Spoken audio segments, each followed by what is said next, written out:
It's all been leading to this. Every video has led to this one. In the 2000s, Marvel and Lionsgate partnered together to make Marvel animated features, and we finally arrived at the final film. One that might catch you by surprise. What character did they choose to finalize these films? Was it Iron Man? Was it Captain America? Another Hulk movie? Nope. Thor. Welcome back to Browntable, where we love talking about animation, and today we're talking about Thor: Tales of Asgard. The 2011 feature literally no one talks about. That's an exaggeration. People know of this movie, okay? It's called building suspense. Why I feel this movie isn't one that many people talk about, there's a couple reasons. I'm gonna just choose two, and the first one I think would be that it's Thor. And I'm sorry, but I'm gonna be honest, Thor is simply not the most popular Marvel character ever. The MCU made him way more popular, sure. I think like by the time Infinity War came out, he was like my favorite Marvel character. I was like, this guy's so fucking dope. I started reading some of his comics. I read Beta Ray Bill. I've been a huge fan of Beta Ray Bill. No idea why he's not in the MCU. Now I'm rambling and sidetracking. Anyways, even though he got more popular, he's not as popular as a lot of the other heroes. He's no Spider-Man. And speaking of the MCU, I feel like that brings me to the next reason, and that's that, well, the MCU is now a thing and it became really popular, and I feel like not as many people started talking about Marvel's animated projects because we got live action projects now. Why'd I say it like that? Live action. It's live action. That's such a weird way to say it. I feel like because the MCU was the thing that people were really focusing on, and that includes Marvel, not many people were talking about Thor: Tales of Asgard. I barely remember marketing for this movie. I remember seeing trailers. I remember being on either Marvel Kids or the Marvel website, and I saw a trailer there, but I don't really remember much marketing or buzz around this movie. So with me not being the biggest Thor fan and the MCU going in full swing, I skipped this movie. And I skipped it for more than a decade. And now I'm finally here and I'm ready to watch it. It's been a long time coming, and I feel like plenty of you watching haven't watched the movie either, so let's watch it together. It's time to watch Thor: Tales of Asgard. The movie instantly begins with opening credits. No prologue, nothing. We're just shot into the movie immediately. The music, once again by Guy Michelmore, slaps very hard. And the vibe of his music, in my opinion, has always fit very well with Thor. It has this very regal, grand feel to it with a lot of brass put in. It makes perfect sense for the character. Once the credits wrap up, we're introduced to young Thor. And not gonna lie, young Thor, genuinely so sick. He's so charming, but he's also the most arrogant, cocky person, and it works really, really well in this movie. It's like Thor in the first MCU movie. There's nothing you can do without defying Father. No. Just kinda clueless, but there's an added element as to why he's this way. Obviously, Thor in this movie is a lot younger, and with it comes an added recklessness. He believes himself to be hot shit, like he's fighting the most elite warriors in Asgard, the Einherjar. I think I pronounced that right. And he even loses his sword in the fight. It's like crazy embarrassing. And a warrior's like, that's awkward. And he lifts the sword with his own sword, which, by the way, like, the logistics of that, like, that makes absolutely no sense. I don't know how that makes any sense at all. But anyways, he lifts the sword with his sword and he gives it back to Thor. And then Thor beats all of them up. Your Highness, we celebrate your victory. Try again next weekend. It's so rigged, it's crazy. And the crowd is eating it up. They're dumb as shit. They're like, yeah! Wait, did he just get his sword picked up? I don't give a fuck! That was awesome! Like, bro. Sif watches all of this, by the way, and eventually calls him out on it. See, Thor is being coddled in this film, both Thor and Loki, because Odin does not see Thor as an adult. To him, Thor's just a kid that should not face genuine challenges yet. To be fair, Thor in this movie doesn't seem like the kind of person that could handle them anyway. Thor is even coddled by Loki, who's like, "You're right, the sword's hilt was too slick. I'll punish the dwarves who made it for you." Good idea. Okay, man, relax. So Sif and Thor argue, and Sif, like, kinda cooks him. Are you saying I shouldn't have won today's match? Not just today's. And when she does, Thor goes absolutely batshit. It's like, chill, dude. Relax. It is not that serious. It's crazy. Dude is actually unhinged for like the majority of this movie. Why do you have so little faith in me, Sif? I am the only one who has faith in you. Choose your weapon, wench! So yeah, Thor easily gets his shit rocked and realizes that no, he's not as cool as he thinks he is. Anyway, Sif is pissed that Thor's an asshole and she's like, you know what? Fuck men, you know? And she goes to join the Valkyries, and the Valkyries are a group of women warriors that are like, you're a man? Nuh-uh. And they're like, no, we hate men, bro. Get out of here. And also, they are important later. This is important to the story. You'll fit right in with the Valkyries. Afterwards, we're introduced to the Goats, the Warriors 3, and their portrayal is really, really cool. They're so much fun, and they always talk about the adventures they go on, even though they do exaggerate those adventures. How many were after you? 7, 10! And again, I love how these characters are portrayed in the movie, unlike in movies where they're not portrayed at all. And they actually go on an arc together, and it's really, really fun to see. Now, currently, they're fluffing themselves up to the crowd to Thor's dismay, who is thinking like, oh, I suck. Now, what the three of them are talking about is the Sword of Surtur, a weapon that's somewhere hidden in Jotunheim, home of the Frost Giants and what used to be the home of the Dark Elves. Now they're looking for this weapon, and Thor's like, hey, can I join? Then Volstagg is like, you can't join us. Your father won't even let you leave Asgard. Again, coddled. And Thor is absolutely pissed at this rate, so he's like, Dare mock the Prince of Asgard! Thor, we speak only in jest.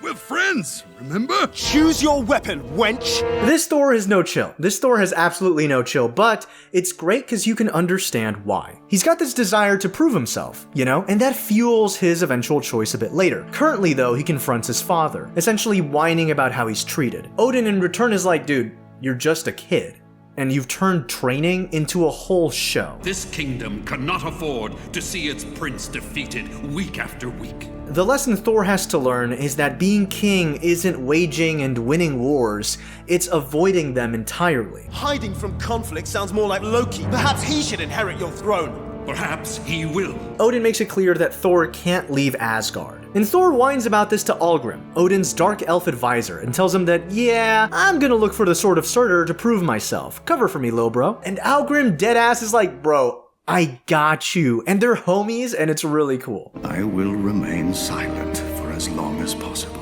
Thank you. You are a good friend. That being said, Jotunheim and Asgard are in this tense moment of peace, and if any contentious issue arises, there will definitely be a war going on. Thor secretly entering Jotunheim could cause crazy problems. It's why he needs to sneak in, and that's where Loki comes in. And then immediately in the next scene, Loki's gonna make out with Amora, and then Thor jumps into the room and interrupts them. Amora? Leave us. Choose your weapon, wench! Anyways, that, I'm not joking, is why Loki becomes evil in this movie. I'm not fucking kidding.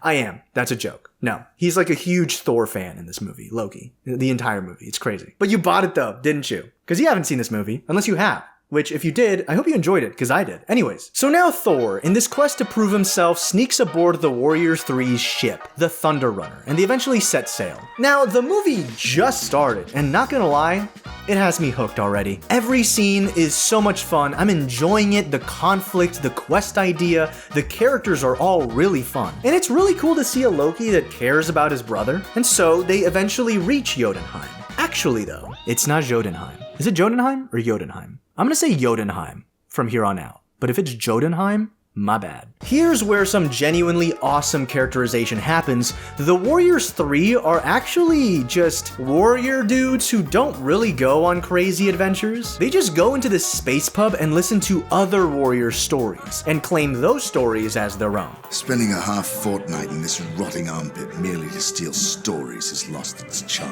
And then once Thor and Loki enter the pub and start explaining why they're there and what their plan is, Thor pulls this dumb shit. Lift your steins for a toast, lads. You took my ale. And it's giving hit film Sonic the Hedgehog from 2020 because, yep, it's bar fight time. The entire scene is so much fun. The fact that the music playing is partially these little dwarves playing instruments as the fight keeps going, actually peak fiction. I love it when movies do that. Also, I forgot to mention, there's a scene where Odin and Algrim are talking, and Algrim mentions that he lost his children. And this is presumably when, you know, the Frost Giants drove the Dark Elves from their home and essentially I think pretty much eradicated the entire race, maybe. That's what the movie insinuates, I'm pretty sure. Anyways, Thor loses his sword in the bar fight, but they eventually escape. All of them are so happy that they escaped with their lives. It's also insane because they actually set the place on fire and it's made of wood. Like, holy shit, you're gonna kill them. You're gonna kill them all. Relax, dude. You see what I mean? This movie's fucking crazy. And so eventually they convince the Warriors 3 somehow and they set sail to Jotunheim. We came in search of Surtur's sword, and will not return home until we find it. After a scene with Sif and Brunhilde, where Brunhilde's mentioning to Sif that, men are like not very good and they should not be relied on. Men are useful for one reason and one reason only. Beyond that, they should be disposed of. The group finally reaches Jotunheim, but the Thunder Runner? Destroyed. I don't know why in this movie this happens, but for some reason, they don't give a shit. There's a scene where they're like, oh, damn, our ship got fucked up. No, But it's also like, your ship got fucked up. How are you gonna get home? This isn't established like in the MCU where you can just go like, Heimdall, I need you to pick me up, and he gets you. You know what I mean? So they're just stranded there and they have to figure out a way back. I have no idea how they're not freaking out that they're stranded in an ice planet. That's crazy. And they have this Lord of the Rings style journey towards where they believe the sword to be. What's also crazy is that it's never really established that there is a specific location to where the sword should be. So since that isn't really focused on, the entire time I'm thinking, this is an entire realm. Are they just hoping for the best? And I think that is what happens because Thor at some point is like, oh, bloody hell, mate. I can't find this sword. I'm cooked. I'm cooked, Loki. And Loki's like, do you remember the stories? And Thor's like, oh yeah, there's that time when they fought, Odin fought Surtur, and then the sword crash landed onto a mountain. It's that mountain right there! And it's like, okay, wow, the coincidence is crazy. Whatever, dude. Anyways, that coincidence proves true, and they all fall into the plot. They stumble onto the plot because the ground just breaks free, and they all fall, and they discover the Sword of Surtur. As this is happening, Odin is just now finding out that his sons are just doing God knows what in some other location that's not Asgard where they should be, because the space pub bartender guy shows up and is like, they literally destroyed my pub. One of them left this! Oh my god, bro. Oh, hell no, man. What the fuck? And so meanwhile, they find the Sword of Surtur, which Thor is able to grab, and once he wields it, he launches this lava laser fire blast, and as he does so, he destroys a part of the mountain that they're in, or whatever, tunnel, cave system, whatever, and he realizes, yeah, I am so powerful, I don't think anyone in Jotunheim would dare touch us. I defy anyone to confront us. And even Loki is like, dude, that is a crazy amount of power. But Thor's like, shut up, Loki. I don't care. Nothing you say will affect me right now. Let's go back to Asgard by going to where the Valkyries are and getting some horses from them. So that's what the plan is now. They finally remembered, oh yeah, we don't have a ship. Now, as this happens, frost giants are actively being informed of Loki and Thor and the Warriors 3 trespassing in Jotunheim. And now the group only has one thing standing in between them and Asgard, and that's a bridge. Stop the intruder! Run!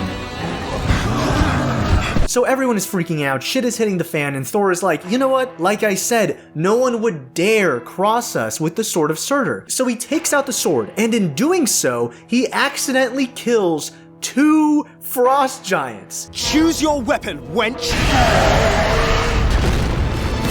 No! The entire time, the goal was to not get caught, and they are leaving Jotunheim, having killed 2 people there. Shit could not get worse. Thor realizes his mistake. I should not be using this thing so recklessly.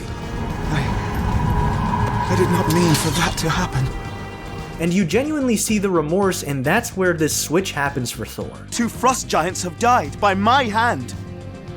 Now after this scene, Thrym, who is the king of the frost giants, learns of what has happened, and he's like, oh, so Asgard broke the peace treaty. Eventually, Thor and the group make it to where the Valkyries are, and Thor decides to sneak in. And the dude is actually unhinged because he decides to go to the one spot where everyone is taking a bath. Wait!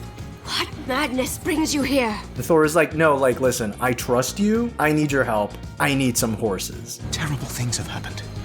I must get home. Which is crazy development for Thor, again, you know, because he's just like a guy that's so cocky and arrogant. You would never believe he's the kind of person to ask Sif for help. So now that he is, you've actively changed, which is a good thing. And it doesn't matter though, because Thor eventually gets caught. Now I know what you're thinking. If the Frost Giants know that Thor has the Sword of Surtur and he's killed 2 people, shouldn't they like pull up on Asgard? Yeah, they do. They do. So Thrym's like, okay, so you're gonna give me the Sword of Surtur before sunrise, because that was a declaration of war. I don't care if you didn't know about it, they did it. By his actions, Thor has declared war on Jotunheim. You're cooked, or let's just say you're frozen come sunrise. So in comes Algrim, and he's like, listen, I know Thor, I know Loki. These are my boys, they're my homies. I'll find them and I'll get the Sword of Surtur for you. Especially because Jotunheim is Algrim's home. So of course he knows his way around. And Odin is like, oh, thank you. Your generosity will be rewarded, you know? Typical king shit. By the way, if you're wondering, when does Mjolnir come into play? It never really shows up ever. The only time you see it is in this one moment when Thor is in this weapons area and he's like, oh, look. A hammer. Actually, no, hold on. There is a scene that happens in the pub fight. Try this. And he just chucks it and he like kills like 40 people with it. And he's like, whoa, that was crazy. Silly me, I guess I'm really good with hammers. Never comes up again. Oh, and I think Thor wishes he had a hammer right now because he's actually trapped in the Valkyrie stronghold. Thor is pleading, please listen, all we need are horses. We have the Sword of Surtur and we need to take it to Asgard. You wish to deliver the fire sword to Odin so that he can further subjugate those who might rise against him. Prepare them for execution. But then, thankfully, Frost Giants show up and they start wrecking everything. This also leads to Brunhilde forcefully having to acknowledge that, yeah, they're not just spouting bullshit, this is true, and they are in trouble and they genuinely needed help, which Sif actually provides. Huh? Now, the core cast is all together. Thor, Loki, Sif, and the Warriors 3. And once they defeat all the Frost Giants around, they're finally able to fly away on these Pegasus. Brunhilde also tells Sif, like, okay, all of you can leave, but to Sif, she goes, you can only return here once you're ready to do so. She never does, like, no. Anyways, finally the heroes are off. They're going to get the sword to Asgard. Hopefully Odin can do something about everything, but they're found by Algrim and the Einarjar. Now here Algrim explains everything. He's like, listen, the Jotuns, or the Frost Giants, are threatening war against Asgard and they want the sword, and that's when Thor realizes, You mean because of me? This weapon is a seeker of death. We cannot just hand it over. Now they don't want to hand the sword over to the Jotuns, but there's kind of really no choice, because if not, then there will be war. And so what other choice do they really have? You've carried this burden long enough. Allow me to take it from you. Gladly. Thor gives it to him. He's like, thank you. That thing is pure evil. And once he gets the sword, Algrim, that's when shit hits the fan. Here's where the movie gets a little messy, and I feel like they should have, I guess, elaborated more on this part of the plot, because it's actually kind of heavy, and I don't think it gets the proper discussion that is needed. The Dark Elves were persecuted and essentially were slaves to the Frost Giants. Odin knows this is happening, by the way, the mistreatment of Dark Elves by Frost Giants, and he's done nothing. Because they were persecuted, the Dark Elves were the ones that sought out Surtur. Surtur's like, oh, okay, so I'll fuck up the Frost Giants for you with my Sword of Surtur. And Odin kills Surtur, essentially just annihilating the one hope that the Dark Elves have of being free, of their race not being enslaved by Frost Giants. And so that leads to what I presume in this story to be the destruction of almost, or the entire Dark Elf race. I thought your war with the Frost Giants ended in Jotunheim. The killing did not. And of course, Algrim is like, oh, I have the Sword of Surtur now, I'm gonna go kill Odin. And also probably the Frost Giants. And I'm gonna be honest, I get why he would want to do that. Like, should he be stopped? I mean, I guess, but like, Odin, what the fuck? You know what I mean? And also the Frost Giants, what the fuck? So like, now I'm in a weird position where I'm like, well, now fuck Odin and fuck the Frost Giants, but also Algrim is gonna, you know, essentially kill all these people. That's not good either. This is such a mess now. It's such a mess, and I get it, and I wish the movie, I guess, delved more into it, but nothing, they don't really do that. And so once Algrim has the sword, now the main gang has to go out in the middle of a war, because, you know, the sword has not been given to Thrym, the fucking Frost Giant King, before sunrise, so they're already attacking Asgard. As this is happening, Odin is attacked by Algrim. You could have defeated the Frost Giants! No! And it's honestly just such a difficult situation, because it really is this history of war and violence for Odin and the Frost Giants coming back to bite them. And it's just like, I really wish this movie was like 10 minutes longer to at least try and figure out some sort of way or some sort of explanation to really solidify, like, okay, Odin couldn't have done this because of this, or the Frost Giants did this because of this. I don't know, but like, just something. These are the motivations, but no, there's no real answer. They just fight and it's pushed aside. This is the reason they're fighting. Is there gonna be a resolution to why this shouldn't happen again? No. And so that's what happens, and Thor starts fighting Algrim. Eventually, using his father's weapon, Thor is actually able to kick Algrim's ass, which is nice. So Algrim is now defeated and he's like, well, you're gonna fucking kill me. And Thor is like, no. I cannot forget the many years you were my friend and my family. And it doesn't fucking matter, because fucking Loki just incinerates him! Okay, man, I guess you are fucked up. Brother, it's all right. And so to make a long story short, in the end, Thor goes over to the King of the Frost Giants, here's the sword, and also you can have me. Jotuns died by your hand, but you have saved countless others by returning this weapon to us. He leaves, and he just takes the sword. Is that the best place it should be?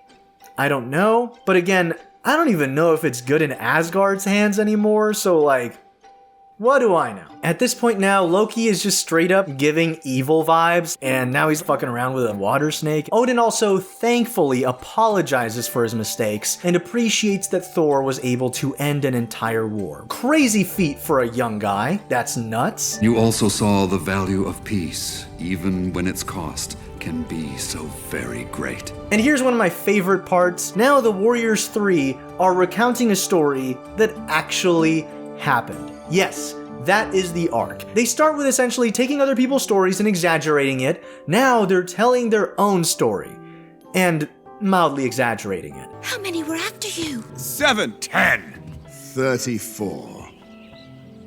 And this is the best part. Have I caught you filling their ears with lies again? Because I'm certain I counted at least 50. He's right, 50. And at the end of the movie, Thor goes back to the barn from the beginning of the movie where Sif kicked his ass, and she tells him, yeah, I've been recruited by the Einherjar, you know, like the guys at the beginning of the movie that Thor fought. And so that's where she's gonna end up, and instead of fighting, they just make out. Which, I mean, yeah, that was so obvious that was gonna happen. And as they kiss, that is the end of the movie. That, everybody, was Thor Tales of Asgard. And not gonna lie, I enjoyed the fuck out of that movie. With character designs by Phil Bourassa, which, you know, the movie is just really, really cool to look at. It's giving Next Avengers Heroes of Tomorrow that kind of stylized look. I love that look. It's so much fun to look at because of the animation, but it's also really engaging because the story's actually really engaging, even though it does get very messy by the end, especially with all the like issues that it starts tackling out of nowhere. Maybe we shouldn't have incorporated the destruction of an entire race and the repercussions of that into such a small movie. Maybe don't do that next time, but I guess what they wanted to do, they delivered it fine in that aspect, but overall, great stuff. If you get the chance to somehow watch this movie, go for it. It's so much fun, and it's just a really good time. And that's it. That is the last Marvel animated feature project thing from Lionsgate and Marvel, and wow, it's been such a journey. To cap it off with a movie like Thor Tales of Asgard, and it's not a bad movie, it's a great feeling. I'm really glad. And I really enjoyed this take on Thor. I do wish that he wielded Mjolnir at the very end to fight Algrim, but what do I know? I feel like that would have been fan service, but I want to be service sometimes, you know? But yeah. Thanks so much for watching. Thank you. Seriously, I really do appreciate it. And if you've been following since the first video, Ultimate Avengers, thank you so much for keeping up with the channel. Thanks so much for watching. Hey, make sure to check out Interstellar Ranger Commence, Browntable's original animated series. From Interstellar Ranger Commence, thank you so much, Max, or Red Roller Ball, for this art of Hope Griffin. I love how she looks in your style, man. You absolutely killed it. Thank you so much. Also, remember to become a channel member to get early access to videos and even some exclusive videos. Thanks so much for watching, and I'll see you all next time.